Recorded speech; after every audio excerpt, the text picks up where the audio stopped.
Mainly wet tomorrow with warm and humid conditions, highest temperatures of 18 to 23 degrees. And now you're up to date on News Talk. The Newsround on Off the Ball. This is News Talk. Welcome along to Thursday night's Off the Ball. Full live commentary coming up at 8 p.m. from Tallaght Stadium. It is the final friendly for Ireland ahead of the World Cup in Australia and New Zealand. Vera Pauw's side going up against France. We're going to have full live commentary with Pearl Slattery and Nathan Murphy. Delighted to say in studio with me at the moment we've got Mick McCarthy. How are you, Mick? How are you, Will? Richie McCormack is with us as well. How are you, Richie? Renault, Will. Yeah, very nice. I was waiting for a joke to come in and there we go. I actually missed it. 3 seconds. Never mind. Listeners who've been keeping an eye on the Oireachtas committees over the last few days will have got Richie's joke straight away. If only I wasn't busy. Indeed. Nathan Murphy is with us from Tallaght Stadium as well. Nathan, how are you? Good evening, everybody. Give us the team news, Nathan. Who's getting a chance to impress, probably the last chance before they fly out to impress the management team tonight? Yeah, it's an interesting starting 11 that Vera Pauw has selected for this game against France. It's the tried and trusted, and I would expect the starting goalkeeper, defence, and possibly even midfield. And maybe unsurprisingly, Vera Pauw is still searching for something with her front three. So it is Courtney Brosnan, who at this stage we know is firmly established between the sticks, who will start in goal. A 108th cap for Niamh Fahey, a 105th cap for Louise Quinn, and Megan Connolly drops into the back three as well. Connolly will play every game in Australia. She might mix between midfield and centre back, but tonight she's going to be playing in that back three. Heather Payne will be on the right hand side, Katie McCabe in captaining the team on the left hand side, and then it is Risha Littlejohn who's selected alongside Denise O'Sullivan in the middle of midfield. It feels as though it's a battle between Lily Agg and Risha Littlejohn for that final midfield spot for that opening game against Australia in a couple of weeks' time. Sense around here is that Littlejohn needs some more minutes. She only got the 45 a fortnight ago against Zambia. She's done a lot of training by herself over the last couple of weeks, and she needs a bit more game time than Lily Agg, but maybe an opportunity to force herself into the starting 11. And then it's very much an experimental front three. Sinead Farrelly, 33 years of age, such a vastly experienced player in American football, comes in and wins just her second cap alongside Kira Carusa and Marissa Shiva. So two of the American born players coming in and starting. It's only a fourth cap for Shiva as well. Amber Barrett among the substitutes. As I say, you do feel that maybe those are the three spots that there is a real fight on, and that Vera Pauw is probably undecided on as to who she's going to go with in a couple of weeks' time. And Nathan, it was a bit of a mixed bag performance against Zambia last time out. What's expected of tonight? Well, it was a mixed bag, I think, because it was a mixed bag of a team. There was a lot of players who didn't end up making that final squad. There was 5 established players. There was 6 players fighting for their lives. The nerves were really apparent that evening against a very physically strong Zambian side. Ireland looked like a team that had never played together before, and I think it's fair to say it was an Irish team who will never play together again as well. Tonight, I think with that back three, with that midfield, Ireland will be going for a solid base. They'll be going for an awful lot, I think, of what we have seen from the Republic of Ireland throughout Vera Pauw's time in charge. Keep it as tight as possible, and maybe Amber Barrett's big toe comes up trumps again late in the second half, when no doubt she will make an appearance off the bench. Ireland in these tough games, and Vera Pauw sets them up so that they get tested against the very, very best. And remember, France are a team who got to the European Championship semi-finals last year, who've been to the World Cup quarter-finals the last 2 World Cups as well. They are a team in the upper echelon of world football. They are going to bring a serious test, but that's what Vera Pauw has said she wanted. So I think for Ireland, this is a backs against the wall job. No, they're not going to have a huge amount of possession and just try and defend very well and possibly nick a goal from a set piece. It's not pretty, but we know it's been very, very effective for this group. Which, Nathan, doesn't sound like bad preparation for both the Australia and Canada games coming up later this month then. No, that's exactly why Vera Pauw has picked this game. It's why, after that heartbreaking defeat against Ukraine a couple of years ago when Ireland missed out on the European Championship, instead of taking some easy fixtures to try and build back up confidence, and they went off, they played Australia twice, they had a really difficult run of games, they suffered some defeats, and I think Vera Pauw, I think she would be accepting she should never be of a defeat tonight, as long as she gets a performance and a system in place that she feels can deliver against Australia and Canada. They could have easily tonight looked around Europe, tried to get a minnow in, big crowd here in Tallaght, score a few goals, everyone's buzzing, and then there's an almighty reality check in front of 80,000 people in Sydney in a couple of weeks' time. This will prepared them very well in terms of tactics, in terms of setup for what that Australian team are going to bring. You could argue France are far stronger than both Australia and Canada that they're going to play. France, it looks like, are more or less at full strength in traditional French fashion. They've had lots of issues off the pitch. Their new manager in place, Hervé Renard, you'll remember from the World Cup. He is the guy with the very white shirts and the long blonde flowing pristine hair. Shirts, Nathan. Pristine shirts, yeah. So he's going to be in charge. You can probably hear the wind. How is it the middle of July? It is the 6th of July. It is. Everyone here is wrapped up in their woolly jackets. The wind is blowing an absolute gale across Tallaght, which is always the way at this stadium. It's been lashing down rain for the past hour or so. It is pretty miserable. I'm not sure if that's going to affect the attendance. There's obviously been a lot of talk over the last 48 hours. If you have a ticket, if you're not coming, give it to somebody else, because the game has been sold out and was sold out pretty much instantly. But as we saw against Zambia, what's happening is people are taking tickets, maybe season ticket holders in the men's team taking tickets but then not actually using them. So hopefully tonight there will be a packed house to send them on their way to Australia. And look, there's no doubt there is a shadow cast over this game with everything that has gone on over the last 48 hours for Vera Pauw. We'll focus on the football when the game gets underway, but I've no doubt when the FAI bring in the 4 or 5 players to talk to the media after the game, and Vera Pauw again, that is going to be front and centre on all the questions that they are going to have to face. Nathan, any sense that Tony's daughter Estelle Cascarino is nervous about playing against her ancestral homeland? Would it be fair to say it's as much her ancestral homeland as it is Tony's ancestral homeland? No, unfair. It would be very unfair. She hasn't commented on such things, but it's going to be really interesting to see what this French team bring this evening. They're going to the World Cup thinking that they can certainly get to the latter stages of the competition. They play Australia in a warm-up game next week, so maybe we'll get a good sense of where Australia and the Republic of Ireland, even from how they perform against France. But yeah, this is the sort of test that Vera Pauw seems to relish. As I say, there's such a buzz around the actual football side and getting to go to a World Cup finals and the excitement of Sydney and 80,000 people. It's been tough going, and it's a tough watch quite often, watching the Republic of Ireland in those games at home against Finland, against Sweden. But it was a means to an end. They got the results they needed to get the qualification. I know from doing the commentary alongside Emma Byrne throughout those games, there was a real sense of frustration with how Katie McCabe was used, her inability to get Denise O'Sullivan on the ball enough. That was a frustration at times as well over in Hampden Park against Scotland. There was that one moment for Denise O'Sullivan, but that was really it. It was a real struggle to get her involved. And if Ireland are to achieve anything that's not just scraping through in those games against Australia and Canada, they need to find a way of getting McCabe and O'Sullivan more involved in the game. McCabe again is going to be playing in that left wing back position. I know a lot of people would prefer to see her playing a little bit higher up the pitch. Megan Campbell's absence from the squad through injury, I think, has probably ruled that out completely. That will be McCabe's position on the pitch, and that alters a lot the way Ireland are playing, because the two of them, if they can get close together, O'Sullivan and McCabe, that's where they can unlock defences, create chances for that front three. But maybe with this front three, with Sinead Farrelly, we say, such an experienced player, such a brilliant talent in the American League for so many years, and winning just her second cap tonight, maybe actually she brings another level to this group, and actually Ireland can start to create a few more chances, because in front of goal it has definitely been a struggle. Alright, Nathan, we'll chat to you again a little bit closer to 8 o'clock. Nathan's going to be joined by Pearl Slattery, who will be chatting to around about 7:30 ahead of the game. I wonder, Mick, when it comes to mentality on this, and Nathan spoke about the kind of mix and match nature of the selection for Zambia, because players were trying to impress to get into the 23.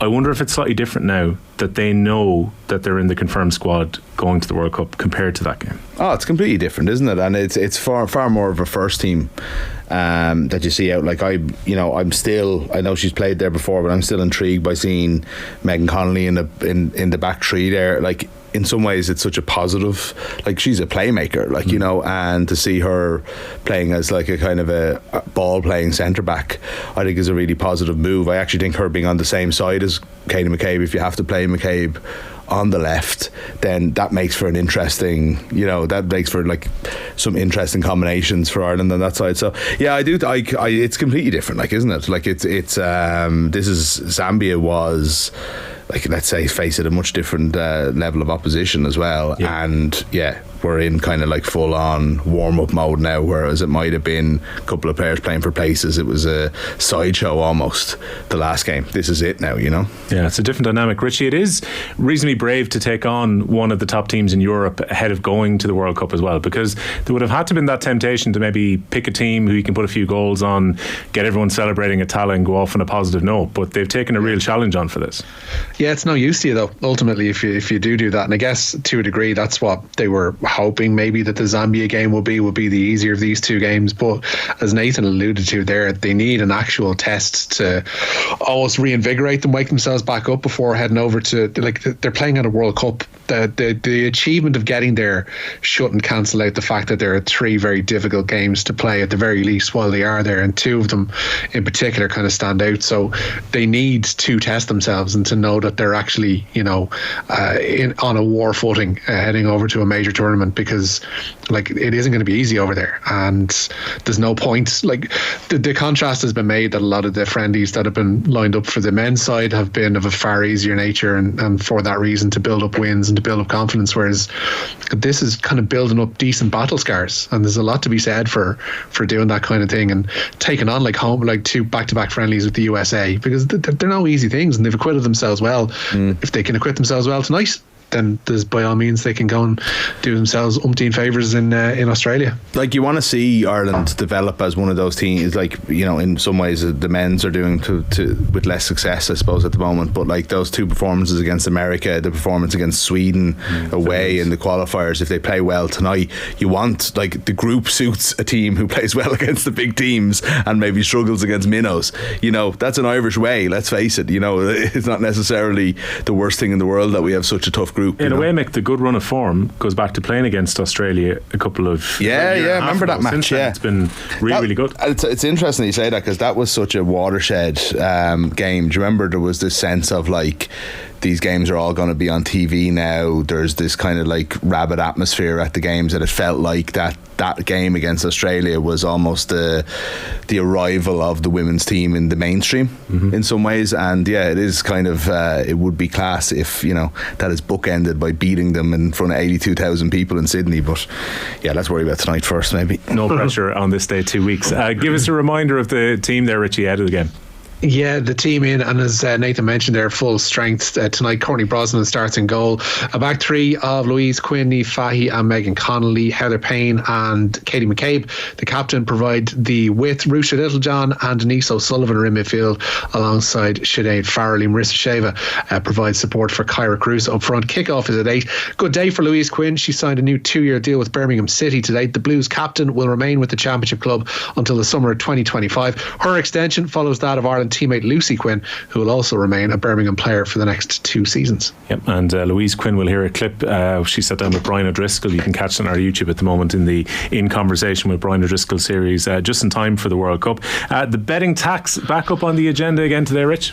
It is indeed, yeah. The Minister for Agriculture, Charlie McConalogue, has reportedly rejected a recommendation to alter the distribution of the horse and greyhound funds. The FAI had called for a fairer distribution of the tax on betting, of which 80% goes to Horse Racing Ireland and the remaining 20% to Greyhound Racing Ireland. In January, the Public Accounts Committee recommended a review of that distribution, but according to the 42, Minister McConalogue says any review would be a government policy matter. All right, it becomes a government policy matter, Mick. Should it be reconsidered, the distribution? Yeah. Simple as that, really, isn't it? Yeah, it's obvious. I don't know how there's any salient argument against that. No, it's like, I'm sorry, you can make all the arguments you like, and they can be absolutely argued as to how much money horse racing brings in terms of revenue into the country, and, you know, how far those tentacles spread. They're all perfectly fine arguments. You could listen to both sides of them, but it doesn't make any sense that other sports are excluded from this betting tax when so much betting goes on other sports. Like, I mean, I actually think the argument is as simple as that. I don't know if we need to go into any more detail, do we? Look, go on, Rich. Yeah, no, it's just when you look at what McConalogue has said there, or reportedly anyway, and the statements that Leo Varadkar has made in the Dáil, they clearly have their own reasons for keeping the status quo that they're not, you know, fully disclosing to us. It would be interesting to dig a little bit deeper and find out from them why this is so entrenched, and that why it's not even on a superficial level being considered, because to anybody else, it makes the world of sense that it will be dealt out proportionate to the money that they bring in. Yeah, look, I'm no legal expert on this, but I guarantee that legal experts are looking at this, because you can't just say that's the law, tough. You know, like, these things are, if other sports have been excluded from this thing, if the government if they want to back up the funding that, you know, for other reasons, political or economical reasons, that they want to back up horse racing and continue the amount of funding that goes to it, then there's other ways to do it. But you can't just exclude other sports from betting tax when you can bet on other sports. Also, it's just like, could they not just maintain the funding that's there, but do it through the Department of Agriculture? No, that's what I'm saying. If they wanted to do all that, let them off. Like, you know what I mean? That's a government decision. I think legally, I would just question. I don't know, but I would question what kind of solid ground they're on in terms of just continuing on this policy when it has been challenged by football in particular. Yeah, especially when it's kind of ruled out that it won't be considered. Rory Higgins, there was a lot of talk he could be attracted across the channel, but he's going to stay at Derry City, it seems. He is indeed, but he has admitted that he did hold talks with Barnsley, but only after Derry were approached. The English League One club have instead opted to hire Neil Collins instead, former Sheffield United defender and a former manager of the Tampa Bay Rowdies in the US. Higgins says his focus is on tomorrow night's game with Sligo, and speaking to Highland Radio, Higgins suggested the interest was mainly one way. To be honest, completely out of the blue, the club receives an approach, and I was granted permission. I had a couple of conversations, and that's where it's left. And I certainly didn't put my name in the hat, that's for sure. I was approached, and the club were approached, and that's where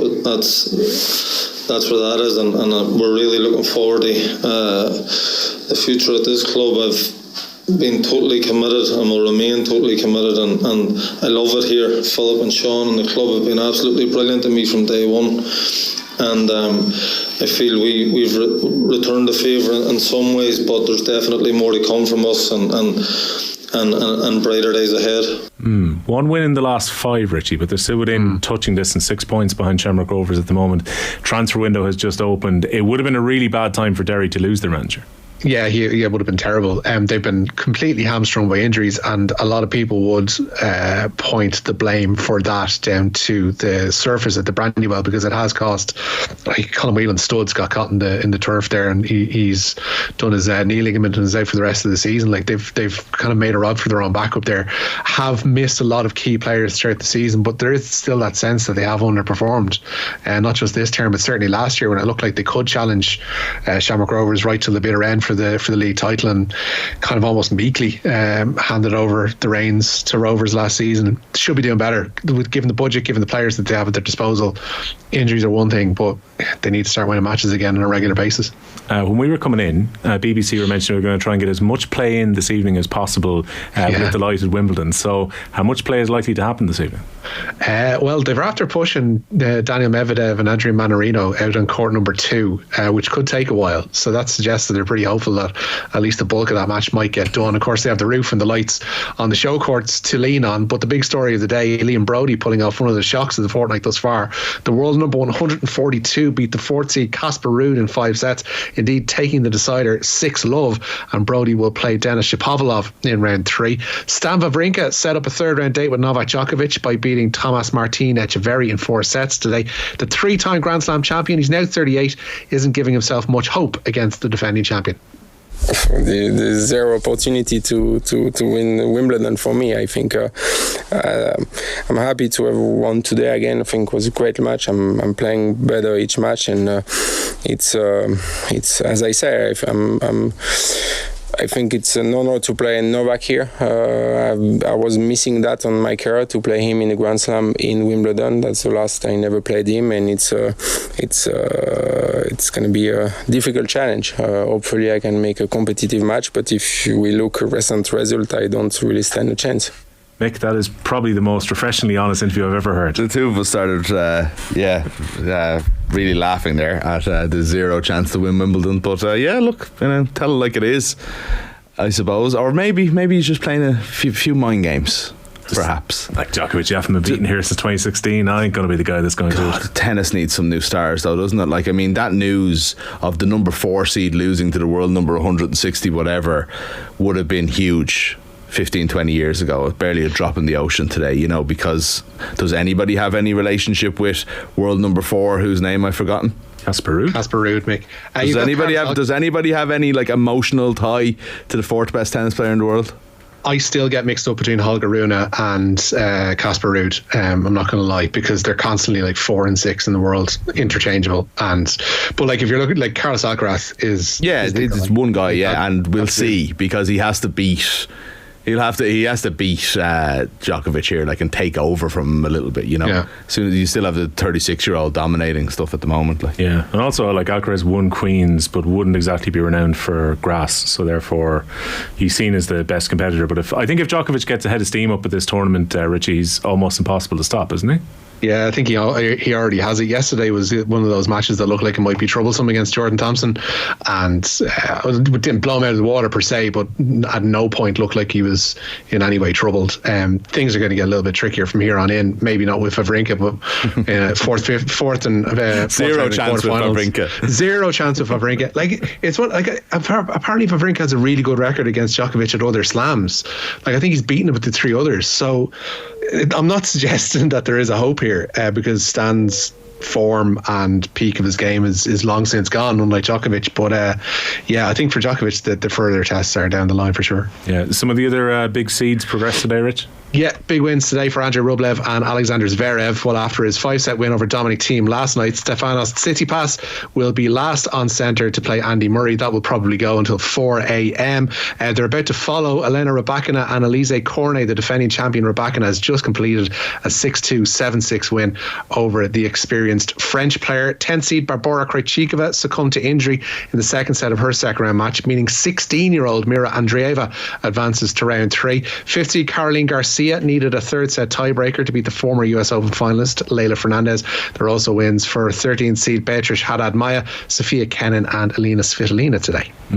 If we do a slight tangent, Mick, in the week coming, I'm actually ready at this point to respond to the emails from about 3 weeks ago asking about the Tour de France documentary on Netflix. Oh, you've watched I've got 4 episodes into it now. It's really good. I'm hearing nothing but good things. Still haven't made the time. I know. I'm starting to run out of excuses now. I just haven't done it. But now's the right time to do it. So I'll give it the weekend. I re-picked up 7 Deadly Sins, the David Walsh book about Lance Armstrong as well, because the tour had just started. So I started rereading that in recent days, and I've watched kind of 1 episode a night the last few nights of the Tour de France doc. Okay. It has that kind of definite energy of some of the earlier sports documentaries. So I know we were saying there was a certain amount of tiredness about it. Yeah. But Richie, you were saying the cricket one you watched last week was class as well. Oh, stop. Yeah, no, that's a different beast entirely. That's a Channel 9 thing where they sat down Ian Botham and Ian Chappell and discussed why they hated each other for the last 45 years. Oh, yeah. And they still do. Calling each other names to their faces is like Chappell calls Botham a coward. Like, they're literally sitting where you two are to each other, and Botham's about to get up and lamp him, and they're both like, Botham's doing Revitive ads about getting his circulation pumping, and he's about to jump over and deck this, you know, venerable old Australian player. The longest feud, by the way, is what it's called. So if anybody has a VPN or any ways around these things, and that's how you get hold of it. Is it real? Like, are they genuinely right? No, but in the moment as they sit to it, that's not put on. No. Wow. No. There's a very real air to it. Like, even the way that Botham scrambles for words, you can tell that none of this, apart from sitting opposite each other, was planned. But certainly the barbs were very real, very genuine, and very, very much in the moment. It's brilliant stuff. There's clips of it knocking around on social media, and that's the thing you miss. You miss genuine hatred between people like that lingering on through the years, because it tends to dissipate, but not here. That's exactly what I was going to say, because in the GA world, I kind of like it in GA, whereas, like, you know, they could hate each other for years and they could end up being best mates because they have this shared history. But there's some sports that, like, Magic Johnson and Larry Bird are basically on the circuit together at the moment as, like, best mates, you know, and they were, like, you know, arch nemesi back in the 80s, nemesis, like, you know, and they're all, like, you know, there's a part of it just wants to keep the hatred real. If it was ever real in the first place, they keep it going. I think that sounds like a great show. The tour itself, what's happened, Rich? Yeah, plenty of action today, actually. The yellow jersey changing hands for the second day running following a gruelling sixth stage of the Tour, which included an ascent up the Col de Tourmalet. Stage itself was won by Tadej Pogacar, who crested the Camp Basque 24 seconds before Jonas Vingegaard. But it's Vingegaard who takes the leader's yellow jersey. He has a 25-second lead over Pogacar heading into tomorrow. Ash's third test at the moment. England were saying they love to play at Headingley. It's not been a good start for the series leaders Australia today. No, not a decent finish either for England today, has to be said. England finished the day for the first day of the third Ashes test on 68 for 3. Earlier in the day, Mitchell Marsh top scored with 118 as Australia were bowled out for 263, but it was his fifth wicket stand that really added a bit of respectability to the scoreline today. Okay, have you got a chance to watch much of it? Yeah, I watched a bit of the morning session, more in the background than anything else, and kind of like left for work when Smith was bowled out. That was the 4 top batsmen for Australia gone for almost nothing, and yeah, was surprised when I got in then to see that they'd rallied back a little bit and got somewhere close to 300 and looked like 13 wickets on day one of a test match is pretty exciting. Play every game in cloudy Leeds. Yeah, maybe. It's not brilliant for people who have tickets for Monday. Look at this, we got a crap. We'll be done here by Saturday afternoon. A few transfers happened today as well, Richie. Yeah, loads actually here at home. We should mention Dundalk have signed the Scottish defender Darren Brownlee, the 29-year-old who spent the last 2.5 years at Partick Thistle. Brownlee won't be involved in tomorrow's game away to Bohemians, but Bows themselves are hoping to have Polish right back Bartolomew Kukulewicz involved tomorrow. He signed on an 18-month deal. It now means that 3 of Bows' back 4 will be Polish. Meanwhile, Shelbourne have signed 2 players on loan from their parent club Hull City. 20-year-old midfielder Harry Wood will spend the rest of the season on loan, while goalkeeper Harry Fisk is a permanent deal. Bayer Leverkusen, we should mention as well, signing Granit Xhaka from Arsenal today. The Swiss midfielder has cost €25 million, and his move will pave the way for Declan Rice to complete his move from West Ham. Reece Nelson has signed a new long-term deal at Arsenal, while William Saliba has also reportedly put pen to paper on fresh terms at the Emirates. Yeah, not to go all Joe Malloy in it, but I think Shelbourne's former goalkeeper has now left Love Island at this stage as well, so it was a fairly short stint for him. It'll be like a new signing for them. Oh, is he former? Is he not coming back? No, he left. So I thought he just left. Leave. Yeah, now they've got a new keeper from Hull, so I assume there's no easy way back in. Sorry, Richie. I definitely didn't zone out during LOI transfer news there. And on a final note, Richie, you've got Granit Xhaka leaving Arsenal as well. Yeah, I mentioned Granit Xhaka there, and Cesar Azpilicueta, you're all don't hear me. Cesar Azpilicueta, we should mention, has joined Atletico Madrid from Chelsea. The 33-year-old has signed a 1-year deal at the Wanda Metropolitano, and it seems like he'll be part of a back 4 that also includes Chaler Sionchu, who left Leicester yesterday, signing up for Atleti. But not Matt Doherty. I was about to say, see if Azpilicueta gets more than I think it was 18 minutes that Matt Doherty got. Oh well, he's on the move as well. Richie, thanks a million.